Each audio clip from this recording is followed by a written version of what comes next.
Guys, welcome back our YouTube channel. ಎಲ್ಲ ಹೇಗಿದ್ರೆ ನೀವೆಲ್ಲ ತುಂಬ ಚೆನ್ನಾಗಿದ್ದೀರಾ ಅಂತ ನಾನು ಅನ್ಕೊತೀನಿ. ಸೊ ಅವರೆಕಾಳು ಸೀಸನ್ ಇದ್ದಾಗ ಅವರೆಕಾಳು ಸಾರು ಮಾಡೋದು ಒಬ್ರೊಬ್ರಿಗೆ ಗೊತ್ತಿರಲ್ಲ. ಸೊ ಹಾಗಾಗಿ ವಿಡಿಯೋ ಮಾಡ್ತಾ ಇದ್ದೀನಿ. ಈ ವಿಡಿಯೋ ಇನ್ನು ಯಾರ್ಯಾರು ನೋಡ್ತಿದ್ದೀರಾ ಚಾನಲ್ನ ಸಬ್ಸ್ಕ್ರೈಬ್ ಮಾಡ್ಕೊಂಡು ಫುಲ್ ವಿಡಿಯೋ ಎಂಡ್ವರೆಗೂ ನೋಡಿ. ನಮ್ಮ ಸ್ಟೈಲಲ್ಲಿ 5 ನಿಮಿಷದಲ್ಲಿ ಹೆಂಗೆ ಮಾಡ್ತಾರೆ ಅಂತ ನಾನು ನಿಮ್ಮ ಮುಂದೆ ತೋರಿಸ್ಕೊಡ್ತೀನಿ. ಸೊ ಇದಕ್ಕೆ ಬೇಕಾಗಿರೋ ಅಂಥದ್ದು ಈರುಳ್ಳಿ ಉದ್ದುದಕ್ಕೆ ಹೆಚ್ಕೊಂಡಿದ್ದೀನಿ ಒಂದು, ಮತ್ತು ಬೆಳ್ಳುಳ್ಳಿ, ಮತ್ತು ಟೊಮೆಟೊ ಹಣ್ಣು, ಮತ್ತು ಕೊತ್ತಂಬರಿ, ಮತ್ತು ಒಂದು ಬಟ್ಲ ಕೊಬ್ಬರಿ ಇಟ್ಕೊಂಡಿದ್ದೀನಿ. ಸೊ ಇದಿಷ್ಟನ್ನು ಹುರ್ಕೊಳೋದು. ಸರಿ, ಇವಾಗ ಗ್ಯಾಸ್ ಆನ್ ಮಾಡ್ಕೊಂಡು ಬೆಳ್ಳುಳ್ಳಿ ಮತ್ತು ಈರುಳ್ಳಿನ ಫ್ರೈ ಮಾಡ್ಕೊತೀನಿ. ಸ್ವಲ್ಪ ಎಣ್ಣೆ ಹಾಕೋರು ಹಾಕ್ಕೊಳ್ಳಿ, ಹಾಕ್ಲಿಲ್ದವ್ರು ಹಾಕ್ಕೊಳ್ಳಿ, ಬಟ್ ಎಣ್ಣೆ ಹಾಕಿದರೆ ಟೇಸ್ಟ್ ಇರುತ್ತೆ. ಚೆನ್ನಾಗಿ ಫ್ರೈ ಮಾಡ್ಕೊಳ್ಳಿ, ಒಂದು ಬ್ರೌನ್ ಕಲರ್ ಬರೋವರೆಗೂ ಎಣ್ಣೆ ಹಾಕಂತ ಇದ್ದೀವಿ. ಬ್ರೌನ್ ಆಗಲಿ, ಲೋ ಫ್ಲೇಮಲ್ಲೇ ಉಟ್ಕೊಳ್ಳಿ ಪಾತ್ರೆ, ಮತ್ತು ಇದು ಕಪ್ಪಾಗಿಬಿಡುತ್ತೆ. ನೆಕ್ಸ್ಟ್ ನಾನು ಟೊಮೆಟೊ ಹಣ್ಣು ಹಾಕ್ಕಂತಿದ್ದೀನಿ. ಅದನ್ನು ಚೆನ್ನಾಗಿ ಫುಲ್ ಮೆತ್ತಗೆ ಬೇಡ, ಸ್ವಲ್ಪ ರೋಸ್ಟ್ ಆದರೆ ಸಾಕು. ಅಂದರೆ ಹಸಿ ವಾಸನೆ ಎಲ್ಲ ಹೋಗೋವರೆಗೂ ಹುರಿತೀವಿ. ಅಂದರೆ ಇದಕ್ಕೆ ಚಕ್ಕೆ ಲವಂಗ ಎಲ್ಲ ಹಾಕಲ್ಲ, ಮನೇಲಿ ಮಾಡಿರೋ ಅಂಥ ಸಾಂಬಾರು ಪೌಡರ್ ಅದೆಲ್ಲ ಹಾಕಿ ಮಾಡೋದು. ನೆಕ್ಸ್ಟ್ ಅದು ಫ್ರೈ ಆದ ತಕ್ಷಣವೇ ಕೊಬ್ಬರಿನ ಒಂದು ಬಟ್ಲ ತುರ್ಕೊಂಡು ಇಟ್ಕೊಂಡಿದ್ವಿ, ಒಂದು ಬಟ್ಲನೂ ಹಾಕ್ಕೊಂಡು ಫ್ರೈ ಮಾಡ್ಕೊತಾ ಇದ್ದೀವಿ.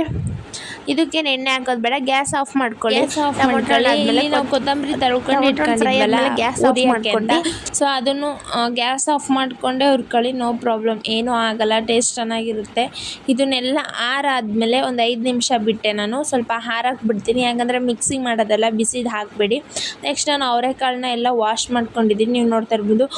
ಗಿಳುಕಿದ್ರೆ ಎಲ್ಲ ತೆಗ್ದಾಕಿ ಕ್ಲೀನಾಗಿ ನೋಡ್ಕೊಳ್ಳಿ. ಇವಾಗ ಇದನ್ನು ಮಿಕ್ಸಿಗೆ ಹಾಕ್ಕೊತಾ ಇದ್ದೀನಿ. ಸೊ ಮಿಕ್ಸಿಗೆ ಹಾಕೋಬೇಕಾದ್ರೆ ಮನೇಲಿ ಮಾಡಿರೋ ಅಂಥ ಸಾಂಬಾರು ಪುಡಿ 2.5 ಸ್ಪೂನ್ ಹಾಕ್ತಾ ಇದ್ದೀನಿ, ನೀವೇ ನೋಡ್ತಾ ಇರ್ಬೋದು. ಸೊ ನೀವು ಮಾಡೋದಾದರೆ MTR ಯೂಸ್ ಮಾಡಿ, ಇಲ್ಲ ಅಂದರೆ ಮನೇಲಿ ಮಾಡಿರ್ತೀರ ಸಾಂಬಾರು ಪುಡಿ ಅದು ಯೂಸ್ ಮಾಡಿ. ನಾನಿಲ್ಲಿ ಮಾರುತಿ ಖಾರ ಪುಡಿನ 2.5 ಸ್ಪೂನಷ್ಟು ಖಾರ ಪುಡಿ ಹಾಕಿದ್ದೀನಿ. ಸೊ ಖಾರ ಆಗಿದ್ದಿಲ್ಲ, ಇನ್ನು ನೀವು 3 ಸ್ಪೂನಷ್ಟು ಹಾಕ್ಕೊಳ್ಳಿ. ನಾವು ಖಾರ ಕಡಿಮೆ ತಿನ್ನೋದ್ರಿಂದ ನಾವು ಖಾರ ಕಡಿಮೆ. ಇವಾಗ ಆಯಿತು, ಮಿಕ್ಸಿ ಗ್ರೈಂಡ್ರ್ ಬಂದುಬಿಡೋಣ ಬನ್ನಿ. ಇವಾಗ ಗ್ರೈಂಡ್ರ್ ಎಲ್ಲ ಆಯಿತು. ಇವಾಗ ನಾನು ಗ್ಯಾಸ್ ಆನ್ ಮಾಡ್ಕೊಂಡು ಒಂದು ಕುಕ್ಕರ್ ಇಟ್ಕೊಂಡು, ಸೊ ಅವರೆಕಾಳು ಸಾರು ಯಾವುದೇ ಕಾಳು, ಮಡಿಕೆ ಕಾಳು ಸಾರು ಮಾಡಿದ್ರೂ ಎಲ್ಲ ಕುಕ್ಕರಲ್ಲಿ ಮಾಡಿದರೆ ಟೇಸ್ಟು. ಯಾಕಂದರೆ ಕಾಳು ಬೇಯಬೇಕಲ್ಲ, ಸೊ ಅದಕ್ಕಾಗಿ ನಿಮ್ಗೆ ಎಷ್ಟು ಬೇಕೋ ಅಷ್ಟು ಎಣ್ಣೆ ಹಾಕ್ಕೊಳ್ಳಿ. ಸೊ ಈ ಸಾಂಬಾರಿಗೆ ಎಣ್ಣೆ ಜಾಸ್ತಿ ಇದ್ದರೆ ಚೆನ್ನಾಗೆ. ಆಮೇಲೆ ಸಾಸಿವೆ ಬೇಕು ಅಂದರೆ ಆ್ಯಡ್ ಮಾಡ್ಕೊಳ್ಳಿ, ಇಲ್ಲಾಂದರೆ ಸ್ಕಿಪ್ ಮಾಡ್ಕೊಳ್ಳಿ, ನೋ ಪ್ರಾಬ್ಲಮ್. ಹಾಗೆ ಸಾಸಿವೆನೂ ಚಟಪಟ ಅಂತ ಅನ್ಸ್ಕೊಂಡೆ. ಆಮೇಲೆ ಅವರೆಕಾಳನ್ನ ತೊಳೆದು ಇಟ್ಕೊಂಡಿರೋ ಜಾಲರಿಯಲ್ಲಿ ಕುಕ್ಕರ್ ಒಳಗೆ ಹಾಕ್ಕೊಂಡು ಅವರೆಕಾಳನ್ನ ಹಸಿ ವಾಸನೆ ಹೋಗೋವರೆಗೂ ಚೆನ್ನಾಗಿ ಫ್ರೈ ಮಾಡ್ತಾಯಿದ್ದೀನಿ. ಈ ವಿಡಿಯೋ ಕೊನೆವರೆಗೂ ನೋಡ್ತೀರಾ ಅಂದ್ಕೊಂಡಿದ್ದೀನಿ. ಪ್ಲೀಸ್ ನೋಡಿ, ಸಪೋರ್ಟ್ ಮಾಡಿ, ಹಾಗೆ ಚಾನಲ್ನ ಕೂಡ ಸಬ್ಸ್ಕ್ರೈಬ್ ಮಾಡ್ಕೊಳ್ಳಿ, ಓಕೆನಾ. ಇದು ಎಲ್ಲ ಚೆನ್ನಾಗಿ ಫ್ರೈ ಮಾಡ್ಕೊತೀನಿ, ಹಸಿ ವಾಸನೆ ಹೋಗೋವರೆಗೂ ಅಷ್ಟೇ.